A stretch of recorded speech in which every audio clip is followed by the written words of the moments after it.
많이 접촉될 수 있는 그런 건조법을 갖다가 택하거든요. 그런 건조법의 대표적인 게 분무 건조입니다. 그래서 분무 건조에 대해서 이렇게 많이 사용하고 있기 때문에 여러분들이 항상 건조 곡선이 나오면 건조 효율이 제일 높은 구간은 항률 건조 구간이고, 항률 건조 구간을 통해서 건조라는 대표적인 건조 방법은 분무 건조 방법이라고 여러분들이 이렇게 이해하고 계시면 됩니다. 자, 문제 27번은 우리가 건조를 갖다가 하게 되면 수분 활성도가 떨어지고, 그리고 물이 빠져나가기 때문에 식품에 물리적 화학적 변화가 발생되게 돼 있어요. 그래서 물리적 화학적 변화가 발생돼서 식품의 품질이 떨어지게 돼 있거든요. 그래서 식품의 품질이 원상태보다는 떨어져요. 그 떨어짐에도 불구하고 건조하는 이유는 저장을 갖다가 오래 할 수 있기 때문에 그렇게 하는 경우가 대부분이고요. 그럴 때 나타나는 물리적 변화와 화학적 변화에 대해서 자꾸 물어봐요. 그래서 건조할 때 나는 물리적 변화 네 가지를 적어라. 건조할 때 나타나는 화학적 변화 네 가지를 적어라. 이런 식으로 많이 나오거든요. 그래서 물리적 변화부터 보시면은요, 아, 건조를 하면서 가용성 물질이 모세관을 따라서 바깥으로 이동이 돼요. 그리고 아, 물이 빠짐으로써 수축 현상이 일어나고요. 그리고 물이 빠져나가면서 표면 경화가 일어나요. 그래서 건마름 현상이 일어나가지고 표면이 딱딱해지고요. 그 다음에 네 번째로는 성분이 가용성 물질이 이동해가지고 성분이 추출되는 그런 경우가 있어요. 이걸 여러분들이 보기 좋게 하는 건 예를 들면 오징어, 물오징어를 갖다가 마른 오징어로 하게 되면 이 현상을 다 여러분들이 추측해낼 수가 있거든요. 그래서 가용성 물질이 이동을 하고요. 그 오징어가 수축, 납작해지고 딱딱해지고 성분이 추출돼서 바깥쪽에 허연 것들이 끼거든요. 그런 물리적 변화가 일어나는 현상을 네 가지를 여러분 기억하시면 되고요. 화학적 변화는 오징어 보면 갈변 현상이 일어나요. 갈변 현상이. 그다음에 영양가가 소실이 되고요. 비타민 같은 거 소실이 되고 그렇게 되면서 단백질 변성이 일어나고요. 어떤 경우에는 지방의 산패까지 일어나기 때문에 그래서 이 마른 오징어 같은 경우에 산패치 같은 것도 나는 경우가 많이 있어요. 그래서 물리적 변화 네 가지, 화학적 변화 네 가지를 잘 기억하셨다가 시험 문제 나오면 여러분들이 잘 활용하시면 되겠습니다. 자, 문제 28번인데요. HLB 값 정의 및 사례입니다. HLB 값은 주로 유화제 얘기할 때 굉장히 많이 나오는 건데요. 식품은 유화제를 꼭 써야 되고요. 자연적으로 있는 유화제 같은 것들이 있는데 그런 것들은 이제 레시틴이나 뭐 이런 것들이 있는데 그런 것들은 이제 자연적으로 우유 같은 경우에 지방하고 물이 분리되지 않은 상태로 이렇게 있을 수 있게 해줄 때 그런 유화제가 작용을 하는데요. HLB 값 같은 게 굉장히 많이 나와요. HLB 값이 그래서 우리가 기름하고 물 같은 걸 섞는 그런 제품이 굉장히 많이 있거든요. 그래서 HLB 값 가지고서 어떤 유화제를 선택하는 게 좋은지 갖다 판단할 때 많이 쓰이는 척도예요. 그래서 HLB 값의 정의를 보시면은요, 계면활성제의 친수성 및 친유성 정도를 나타내는 척도예요. 그래서 계면활성제는 항상 친수성과 친유성이 합쳐져 있어요. 그래서 그 HLB 값이 얼마냐고 이렇게 물어보는 경우가 있는데 HLB 값은 공식입니다. 20 곱하기 MH를 M으로 나눠주는 거예요. 그래서 MH는 유화제 중에서 친수성 질량이고요. M은 유화제의 전체 질량이에요. 전체 질량이라는 거는 친수성 질량 플러스 친유성 질량을 합친 거예요. 그래서 만약에 그 HLB 값이 20이다 그러면 완전히 친수성 부분밖에 없는 거고요. HLB 값이 제로다 그러면 친유성 부분밖에 없는 거예요. 그래서 HLB 값이 10일 때는 친수성이라고 그러는데 HLB가 10은 딱 중간열 형성되거든요. 중간열 형성돼서 그래서 친수성이라고 그러고요. 3에서 6 정도 되면은 유중수적형. 기름에다가 물을 던졌을 때 유중수적형이라고 워터 인 오일이라고도 버터나 마가린 같은 걸 예를 들고요. 8에서 16은 수중 유적형이라고 그래요. 그래서 오일인 워터 그래가지고 우유나 아이스크림. 그래서 HLB 값을 구하고 HLB 값 크기에 따라서 이 유화제가 수중 유적형이냐 유중 수적형이냐 이렇게 문제를 냈을 경우가 굉장히 많습니다. 그래서 이거에 따라서 여러분들이 준비하시면 되겠습니다. 자, 29번은 오보론에 대한 정의예요. 오보론이라는 것은 어떤 거냐면요. 아이스크림 제조 중에 재료를 막 믹싱을 하면 공기가 들어가게 되는데 공기가 들어가면 부피가 부풀어졌을 때 어느 정도 공기에 의해서 볼륨이 부피가 늘어났는지를 측정하는 그런 정의 수치고요. 이때 아이스크림의 맛을 좌우하는 성분 중에서 유지방, 설탕, 공기. 그래서 공기에 따라서 부드러움을 제공해줘요. 그래서 부드럽게 해줄 때 쓸 때 공기가 많이 들어갔을 경우에 부드러워지고요. 공기가 안 들어가면 아이스크림, 아이스바 같은 게 되는 거예요. 그래서 보통 유지방이 10% 이상 그리고 오버런이 50% 이하이면 프리미엄 아이스크림으로 평가해요. 그래서 오버런의 정의를 보시면은요.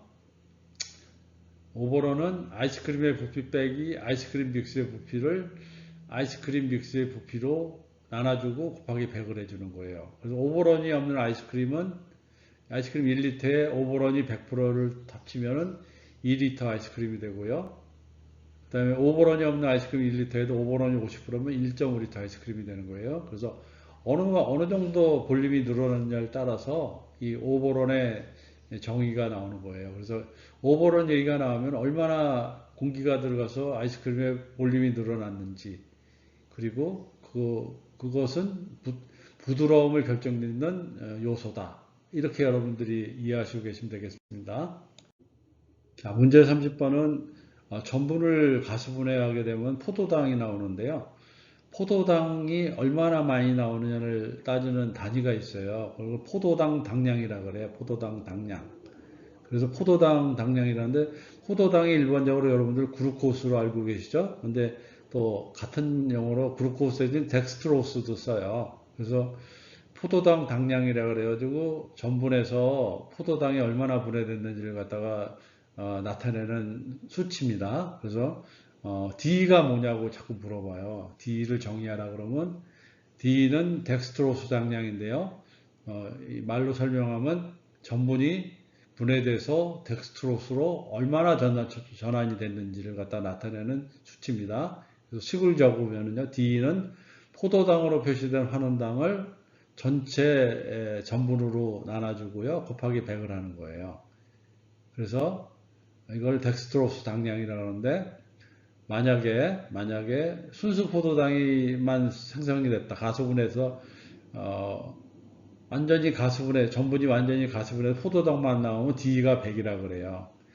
D가 50이면은요 전분 중에서 반만 포도당으로 전환된 경우를 얘기하고요. D가 제로라 그러면 그냥 전분 자체를 얘기합니다. 그래서 D가 높을수록 포도당이 많고요. 그 다음에 엿당, 그 다음에 올리고당이 순서되고요. D가 낮을수록 전분이 많이 있는 경우예요. 그래서 D가 높을수록 감미도가 크고요. 점도가 낮고 흡수성이 낮고 결정성이 큰 거고요. D가 낮을수록 감미도가 작고요. 점도가 높고 흡수성이 높고 결정성이 작은 그런 특징을 보입니다. 그래서 이 밑에 박스로도 시험 문제가 나올 수가 있고요. 박스로 나올 수도 있고 D에 식을 적어서 의미를 물어볼 수도 있어요. 그래서 두 가지를 다 이렇게 여러분 준비하시면 되겠습니다. 자, 그래서 전분을 가수분해하는 효소가 대표적으로 세 가지가 있어요. 세 가지가 있어서 알파 아밀레이스, 베타 아밀레이스, 그루코 아밀레이스.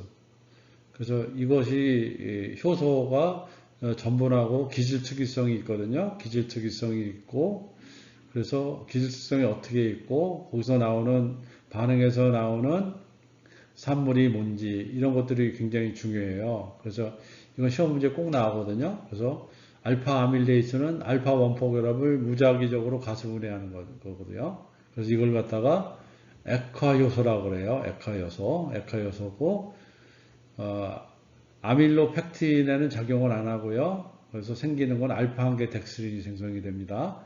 그리고 베타 아밀레이스 알파 원포 결합은 비환원성 말단으로부터 순차적으로 분해해서 이걸 당화 요소라고 그래요. 그래서 말토호수나 그루코스가 생성이 되고요. 그리고 베타 한 개 덱스트린이 생성돼요. 그리고 글루코아밀레이스 알파 원포, 알파 원식스 결합을 분해하고요. 그래서 그루코스 단위로 분해하는데 여기 빠져 있는 게 알파 아밀레이스는 무작위로 작동하는 데에 비해서 베타 아밀레이스랑 글루코아밀레이스는 자기적으로 규칙적으로 이렇게 잘라주는 그런 특징을 가지고 있습니다. 그래서 이거는 꼭 기억하시게 됩니다. 자, 앞에서 설명드렸던 그 알파 아밀레이스, 베타 아밀레이스, 그루코 아밀레이스가 전분을 분해해서 D가 100이 되는 게 전분당 제조의 목표인데요.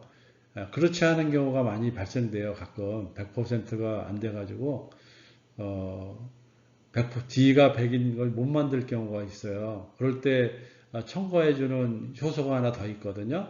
효소가 있는데 그 효소 이름이 뭐냐면 오른쪽에 알파 아밀레이즈 밑에 보면 플루라네이스라는 효소가 있어요.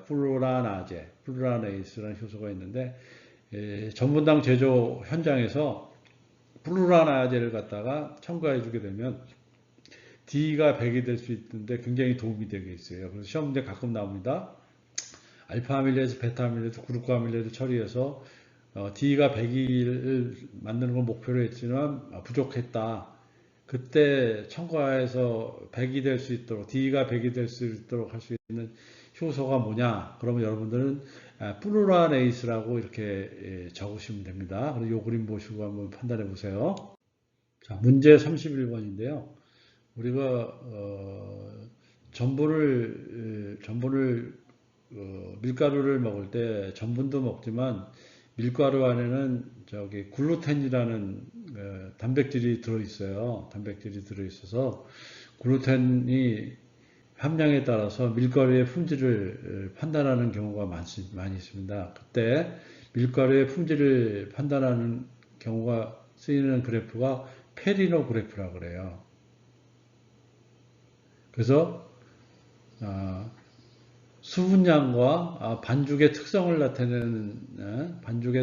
나타내는 그래프를 페리노 그래프라고 그러고요. 그리고 그 반죽을 시작해서 최고 점도에 도달할 때까지 시간을 우리가 DT라 그래요. DT. 그래서 밑에 그림에 있는 게 이제 강력분, 중력분, 박력분인데요. 이렇게 점도가 시간에 따른 점도인데요.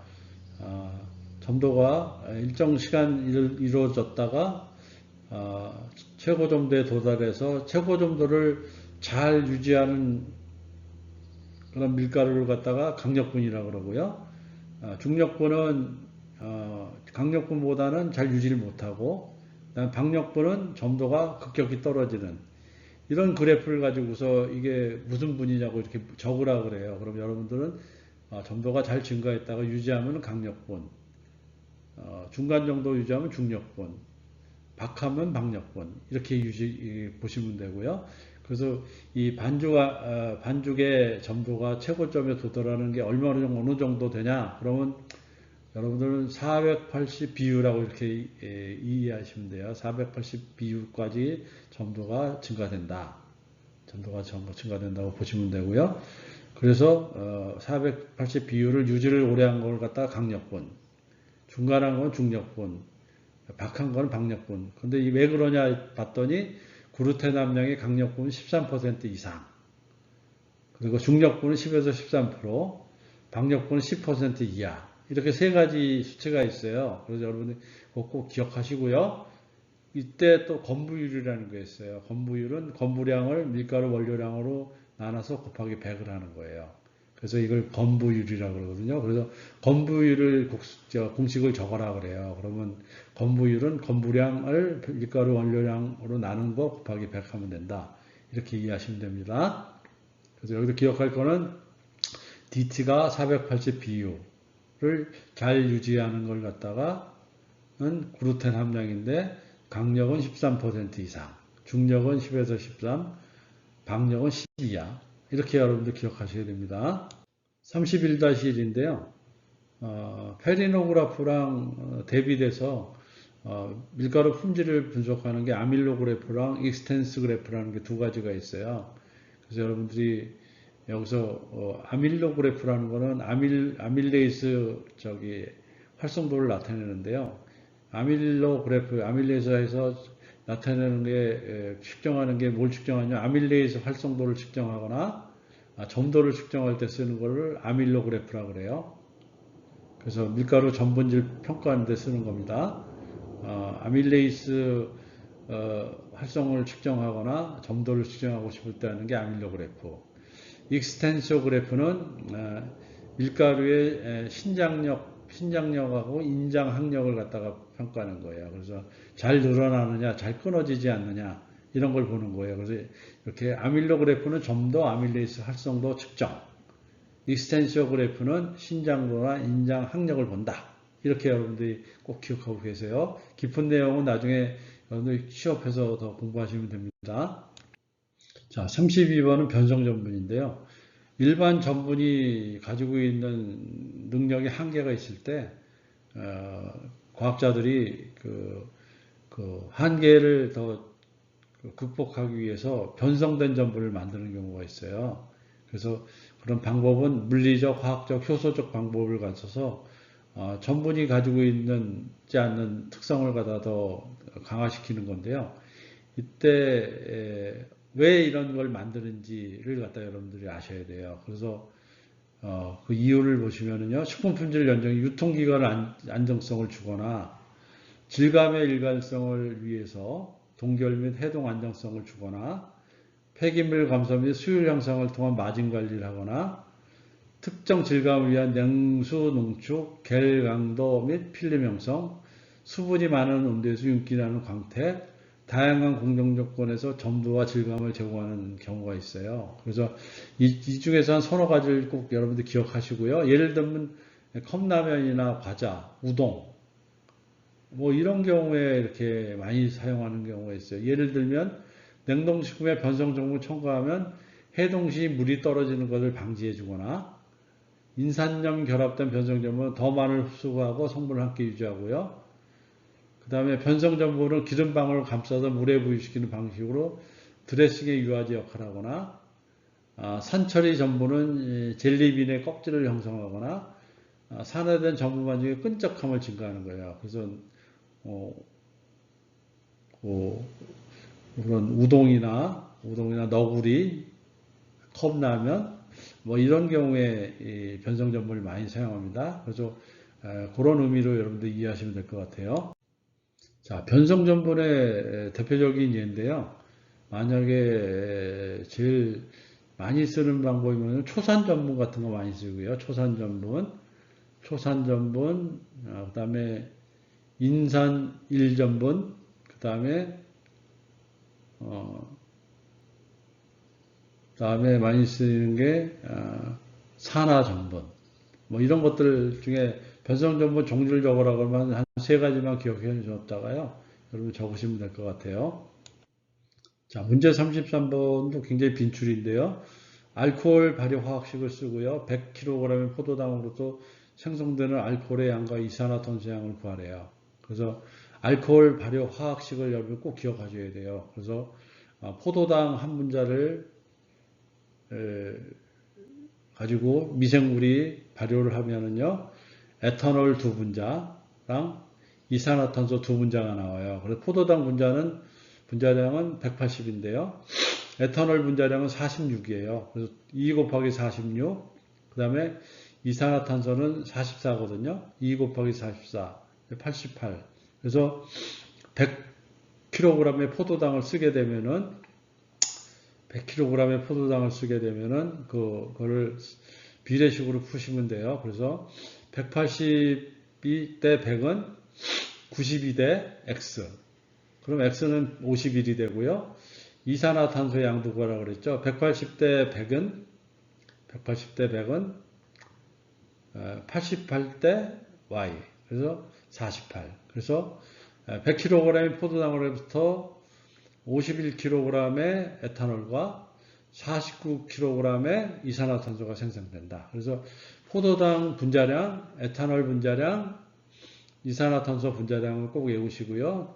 포도당 한 분자가 2개의 에탄올, 2개의 이산화탄소를 만든다는 걸 꼭 기억하시면 됩니다. 이거 굉장히 빈줄이에요. 자, 33-1인데요. 알코올을 만든 다음에 알코올 발효된 걸 이용해서 초산 발효를 하게 돼 있어요. 근데 초산 발효의 제일 특징이 뭐냐면 초산 발효는 산소가 없으면 초산 발효가 안 돼요. 초산 발효가. 그래서 초산을 만드는 균 이름이 있는데 에어로박터라고 그래요. 아세토박터. 아세토는 아세트게시드 할 때라는 거고요. 아세토박터인데 이걸 또 에어로박터라고도 해요. 아세토박터. 그래서 이름적으로 하면 아세토박터라고 적어야 되는데 왜 자꾸 내가 에어로박터라고 그러냐면요. 산소를 무지무지 요구하기 때문에 그래요. 그래서 산소가 없으면은 균이 죽어버려요. 그래서 아세토박터는 산소가 꼭 있어야지만 발효를 하는 거고요. 그래서 꼭 주의해야 될 거는 아세토박터균이 산소가 없으면 죽기 때문에 산소를 잘 공급해 줘야 된다. 초산 발효는 그걸 꼭 기억하시고요. 그래서 초산은 어떻게 생성되냐면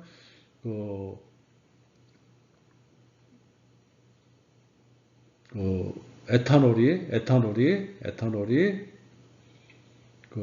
포도당이 두 분자의 에탄올하고 두 분자의 이산화탄소를 만들었는데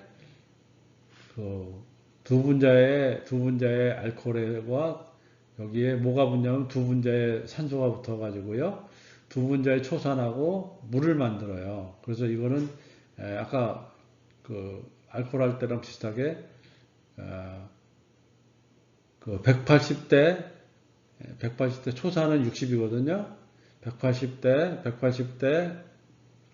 120은 1000대 1kg였기 때문에 X. 그래서 X는 666 이렇게 하시면 666.7g 이렇게 해가지고 답을 구하시면 돼요. 그래서 에탄올하고 초산이 얼마나 생성되는지 그 초산 발효에는 산소를 꼭 틀림없이 공급해줘야 된다는 그런 개념을 갖다가 여러분들이 꼭 머릿속에 넣으셔야 됩니다. 자, 문제 34번 발효 방식에 따라 발효주를 어떻게 분류하냐 이렇게 물어보는 거예요. 그래서 발효는 술 만들 때는 큼직하게 단발효주랑 복발효주를 놓는데요. 단발효주와 복발효주를 놓습니다. 그래서 단발효주는 곡물이나 과실 자체에 존재하는 효모 활동에서 당질 원료가 발효되는 술이에요. 그래서 포도주나 사과주 같은 거. 그래서 여기다 뭐 특별히 당을 분해하거나 당화 과정을 하거나 그런 게 아니에요. 단발효주는. 그래서 포도주 같은 거 보면 포도 따가지고 그 안에 효모가 있어가지고 막바로 거기서 발효가 돼가지고 술을 만들잖아요, 알코올을. 그런 걸 갖다 단발효주라고 그러고요.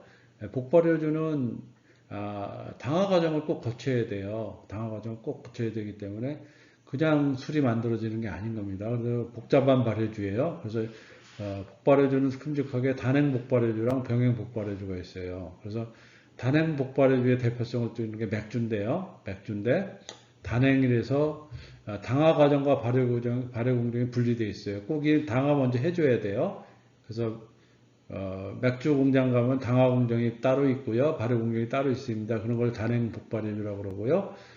병행 복발효주는 당화랑 발효가 동시에 일어나는 거예요. 당화랑 발효가. 이걸 갖다가 복발효주라고 그러는데 이건 막걸리 만들 때 주로 많이 해요. 막걸리 만들 때 쌀을 넣고 그냥 균을 넣어주면 균이 당화랑 발효를 동시에 하는데 맥주 공장에서 만드는 거는 맥주를 만드는 균은 당화를 못 하고요. 당화된 걸 넣어줘야지만 맥주를 만들 수 있어요. 그래서 단행 복발효주의 대표성을 띠는 건 맥주고요. 병행 복발효주는 막걸리입니다. 이렇게 기억하시면 됩니다. 34-1인데요. 포도주 제조할 때는 포도를 따가지고 막 하기 때문에 좀 불결해요. 그래서 유해 미생물이 많이 증식이 돼가지고 포도주 만드는데 문제를 일으킬 수 있어요. 그래서 이때 그 유해 미생물을 죽이기 위해서, 그러니까 포도주를 만드는 균은 안 죽지만 유해 미생물을 죽이기 위해서 쓰는 약재가 있거든요. 그 약재의 사용량이 얼마나 되는지를 굉장히 중시해요. 그래서 그거 한번 설명해 드릴게요. 이때 쓰는 걸 갖다 아황산 처리법이라고 합니다. 아황산 처리법. 그래서 유해균을 증식을 억제하거나 그다음 포도주 색소를 갖다 안정화시키는 거예요. 여러분들 고기 할 때도